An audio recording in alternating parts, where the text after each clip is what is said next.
হায় হায় হায় হায়, কিয়ামতের মাঠের দিনই তো পানি চলে আসবে। এই উম্মত যখন কিয়ামতের মাঠে নাস্তায় ভেঙ্গা পড়বে, ফজরের পরে উঠাবে আমাদেরকে কবর থেকে, সুবে সাদেক হওয়ার সাথে সাথে উঠাবে, সূর্য উঠার আগে আরশের ছায়ার নিচে নেওয়া যাবে। সূর্যের চেহারা আল্লাহ আমাদেরকে ইনশাআল্লাহ দেখাবে না। এই উম্মতকে রাস্তায় নিতে নিতে ফেরেশতারা বলবে তাড়াতাড়ি চলো। কেন? ফুতুরুকুম ইয়াবরুদ, নাস্তা ঠান্ডা হইতেছে, জলদি চলো জলদি। জিজ্ঞাসা করবে কি খাওয়াবে? মাছের কলিজার কাবাব আর জান্নাতের রুটি।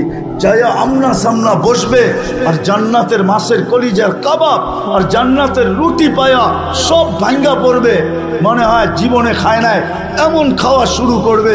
আমলনামা ডাইন হাতে চলে আসবে, একজন আরেকজনকে দেখাবে আর চিৎকার দিবে হ কয়া, যেরকম ছক্কা মারলে পুরা নরসিংদী তোমরা গরম করে ফেলো, ঠিক না?